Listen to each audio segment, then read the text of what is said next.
Can I be real or is it boring? To give you a peace of mind, cause mine is so enormous. Way past the norm, Norman. While you're conform. What up, though? It's that nigga Mom, man. We about to react to Sparkup. Sparkup got a channel. Let me go to what the moment the simulation blink.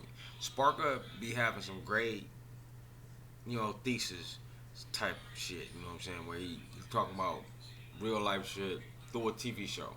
I haven't seen the Matrix anime series, but I guess this gonna be the first time getting into it. So before we get into it, like and subscribe so we hit that 100K today. Let's get right into this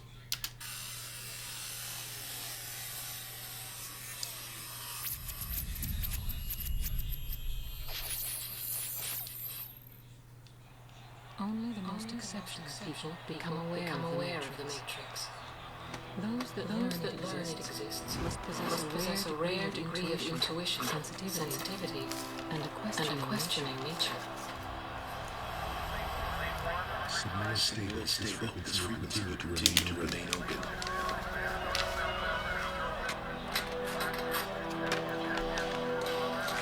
However, And the things they said made sense, though. I think I escaped the Matrix, like far as being able to see outside the box. Most of y'all stuck inside the box. So me talking this, y'all like, yeah, what the fuck he talking about? But yeah, a lot of y'all is still stuck in the box, man. Let's continue. very rarely, some gain this wisdom through wholly different means. This man is one of those few. Gentlemen, please take your mark.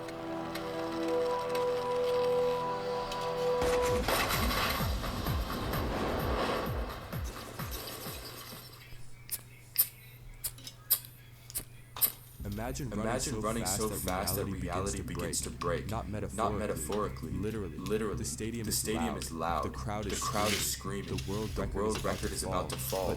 But something else is happening. As the runner explodes forward, his muscles begin tearing apart inside his own legs. The human body is not designed to move this fast. Every signal in his nervous system says the same thing. Stop. Yet he does not slow down. He runs faster. And as he pushes past the limits of his body, something strange happens. For a brief moment, the illusion cracks. The stadium disappears. The sky flickers. Numbers float through the air like fragments of a broken computer program. And suddenly, for the first time in his life, the runner sees the truth. He is not running inside a stadium. He is running inside a simulation. This is the premise of World Record, one of the most fascinating stories in the animatrix. But the episode is not really about speed. It is about something much more unsettling. The idea that human beings might be capable of breaking the limits imposed on them. Not by strength, not by technology, but by sheer will. And to understand why that idea is so powerful, we first need to understand the strange story of the man who accidentally outran the Matrix itself.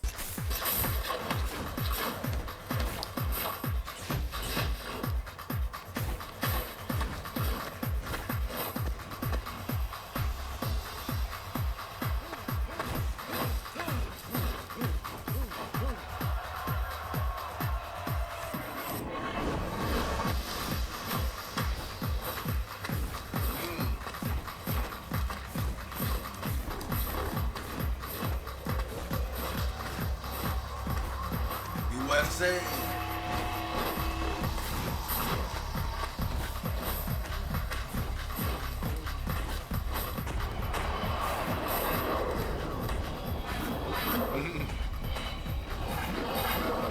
Animation is crazy, right?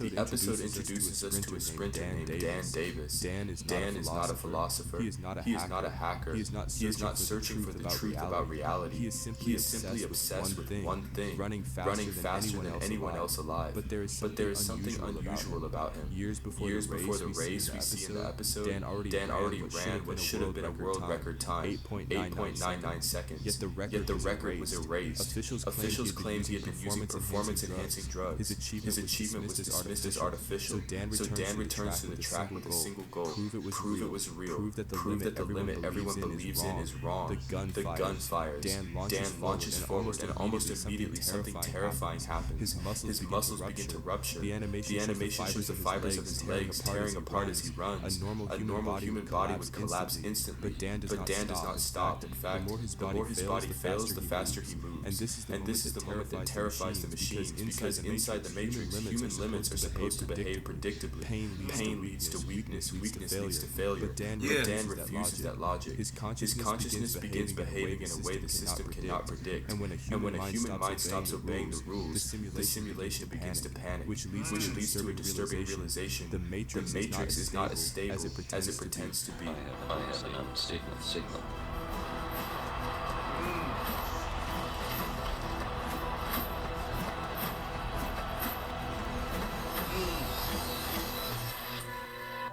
This book has every prop that he's ever planted. Damn, come on now. I'll upload that. This shit getting good. There used to be 200 circles. He cannot wake up. Do not let him wake up. Don't let him wake up.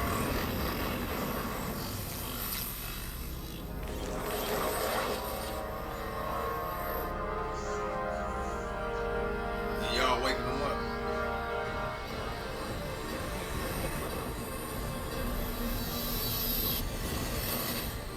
What?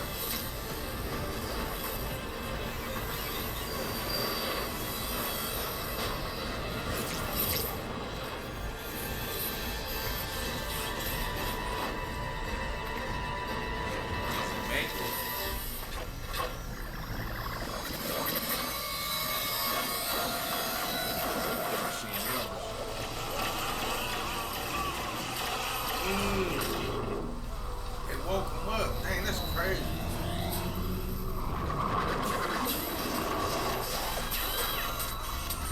Say, not wake him up. They wake him up. When we get back into play, he's still running.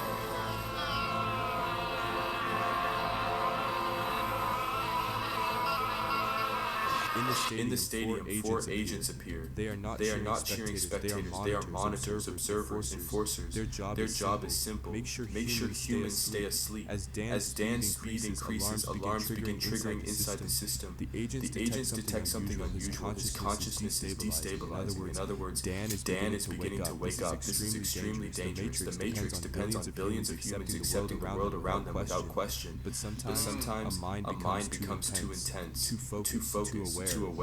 Most people who discover the Matrix do so through curiosity or philosophical questioning. But the narrator in the episode reveals something rare. Occasionally, someone discovers the truth through an entirely different path: pure physical transcendence. Dan is not thinking his way out of the simulation. He is running through it. And as his body tears itself apart, pushing beyond human limits, the illusion begins to flicker. For a split second, Dan sees something horrifying: rows of human pods, machines harvesting energy, the real world. The system quickly corrects the error. Machines restrain him and force his consciousness back into the simulation. But the damage is done. Dan has seen the truth. And once someone sees the truth, the system can never fully erase it. Which raises a deeper question. What if this idea isn't just science fiction? What if human beings have always been capable of breaking limits that society tells them are impossible?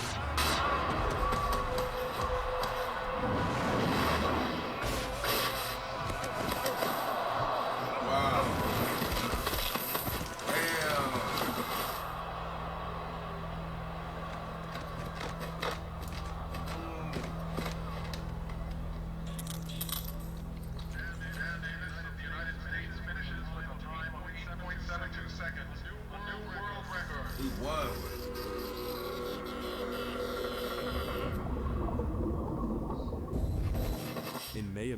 1935, a young athlete stepped onto a track in Ann Arbor, Michigan. His name was Jesse Owens. And what happened over the next 45 minutes would become one of the most astonishing performances in sports history. Owens had recently injured his back. He could barely bend over. Yet during a single afternoon competition, something extraordinary happened. At 3:15 p.m., he tied the world record in the 100-yard dash. 10 minutes later, he shattered the long jump world record with a jump of over 8 meters, a mark that would stand for 25 years. Then he broke the world record in the 220-yard dash. Minutes later, he broke another record in the 220-yard low hurdles. Four historic performances, 45 minutes. To observers at the time, it looked almost unreal. But Owens' achievement carried a deep 5 minutes. To observers at the time, it looked almost unreal. But Owens' achievement carried a deeper meaning. After the 10 pairs of the Olympic opening comes the most amazing performance by America's Jesse Owens in the 100 meters. The world's most superb runner makes the others look as if they're walking. He wins the final and equals the world record time. 1 year later, at the 1936 Berlin Olympics, he would win 4 gold medals in front of the world, directly contradicting Nazi ideology that claimed one race was in front of I didn't even know he was from Michigan. Yeah. But historic performances, minutes stand for 25 years. Then he broke the world record with a record in the 100. Injured his back. He could barely bend. His name was Jesse Owens. And what happened over the next 45 minutes? In May of 1935, a young athlete stepped onto a track in Ann Arbor, Michigan. His name was Jesse Owens. And what happened over the next 45 minutes would become one of the most astonishing performances in sports history. Owens had recently injured his back. He could barely bend over. Yet during a single afternoon competition, something extraordinary happened. At 3:15 p.m., he tied the world record in the 100-yard dash. 10 minutes later, he shattered the long jump world record with a jump of over 8 meters, a mark that would stand for 25 years. Then he broke the world record in the 220-yard dash. Minutes later, he broke another record in the 220-yard low hurdles. Four historic performances, 45 minutes. To observers at the time, it looked almost unreal. But Owens' achievement carried a deeper meaning. After the 10 pairs of the Olympic opening comes the most amazing performance by America's Jesse Owens in the 100 meters. The world's most superb runner makes the others look as if they're walking. He wins the final and equals the world record time. 1 year later, at the 1936 Berlin Olympics, he would win 4 gold medals in front of the world, directly contradicting Nazi ideology that claimed one race was inherently superior to all others. World record in human limits. Yet the irony of Owens' story is that even after becoming one of the most famous athletes on Earth, he returned home to a country still struggling with racial inequality. The system that tried to define his limits did not disappear overnight, but his performance did something powerful. It exposed the illusion, just like Dan Davis on the track. Sometimes the fastest way to reveal a lie is to break the rule that the lie depends on. January 22nd, 2006, Los Angeles. The Lakers are playing the Toronto Raptors. At halftime, Kobe Bryant has already scored 26 points. Impressive, but nothing historic. Then something changes. Kobe begins scoring with relentless intensity. Jump shots, fade away, three-pointers, and free throws. The basket seems to widen. The defenders seem to slow down. By the end of the game, Kobe Bryant has scored 81 points, the second highest scoring performance in history. World record human limits, and for decades, Wilt Chamberlain's 100-point game had existed almost like mythology. There's no clear video of it, only photographs, audio recordings, stories passed down through generations. Many people subconsciously believed such numbers could never happen again. Then Kobe did something extraordinary. He reminded the world that records are not natural laws. They are simply signals that no one has touched yet. Kobe once said something that captures this perfectly. The moment you give up is the moment you let someone else win. But history did not stop there. Because 20 years later, another player would push the boundary even further. Certain games you got, most games you didn't. Majority games you didn't. Basketball wasn't as high. But baseball, it was at the top, so they put more, they invested more money. And football. Football wasn't as big as baseball. But it got some type of play, you know what I'm saying, to where you could see. Boxing was big, so that's why you got a lot of boxing footage. You know what I'm saying, of niggas in it, like Jack Johnson. The nigga who invented the wrench. You know that heavyweight boxer Jack Johnson? You know, he created the wrench. That's why they call it the monkey wrench, because they were being racist. March 10th, 2026, Miami. The Miami Heat are playing the Washington Wizards, and on this night, something unusual happens. Heat center Bam Adebayo begins scoring at a pace that feels unreal. 31 points in the first quarter, free throws, hook shots, mid-range jumpers, possession after possession. By the end of the game, Bam Adebayo has scored 83 points, more than Kobe Bryant, the second highest scoring game in NBA history, trailing only Wilt Chamberlain's legendary 100. Once again, something interesting happens to the way people think. A number that felt untouchable suddenly becomes reachable. A ceiling that felt permanent suddenly becomes fragile. And this pattern appears everywhere in human history. In 1954, the 4-minute mile was considered impossible until Roger Bannister ran 1 in 3 minutes and 59 seconds. Within a few years, multiple runners had done the same. The limit was never purely physical. It was psychological, a shared belief about what was possible, which brings us back to the strange message hidden inside the animatrix. Because the matrix itself operates on the same principle. In the Matrix universe, the simulation survives because humans accept it. They accept the rules, they accept the boundaries, they accept what they are told is possible. But occasionally, someone stops cooperating. Dan Davis does not study philosophy. He does not search for the truth. He simply refuses to believe the limits placed in front of him. And for a brief moment, that refusal destabilizes the entire system. And that moment may be the most important idea in the entire story, because it suggests that greatness itself might be a form of rebellion. Every time a human being does something extraordinary, they expose how fragile the system really is. In the Animatrix, Dan Davis outruns the Matrix. In real life, Jesse Owens outran ideology. Kobe Bryant outran expectation, and Bam Adebayo outran history. Different arenas, different eras, same pattern. A human being pushes past a boundary everyone believed was fixed, and suddenly the impossible becomes real. The fascinating thing about limits is that they rarely disappear quietly. They shatter, they blink, they collapse in moments when someone refuses to accept them. And when that happens, the entire world is forced to update its idea of what a human being can do, which leaves one final question. If the limits around us are partly constructed by belief, then how many of them are still waiting for someone to run straight through them? Okay, that was a fire breakdown, man. I never seen the Animatrix and shit, but that was a fire breakdown, and I like how they utilized it to compare it to actual people that break limits, that look like me, look like us. So with that being said, like and subscribe so we hit that 100K today. Stay peaceful, productive, and positive. It's that nigga Mom, and much love.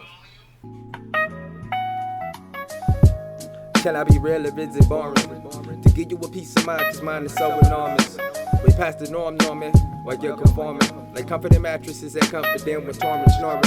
Like you in your own home without home phone. I'm more like E.T., got a phone home past the moon. It's not a movie, I'm about to fly past it soon. Spiritually, I roam alone. Physically, I'm eating off a plastic spoon. Sometimes I get caught in the spur of the moment when ignorant niggas acting rude or try to be intelligent. But the liquor rebel against me, some shit be so elementary. I ain't got a petty history, but when I'm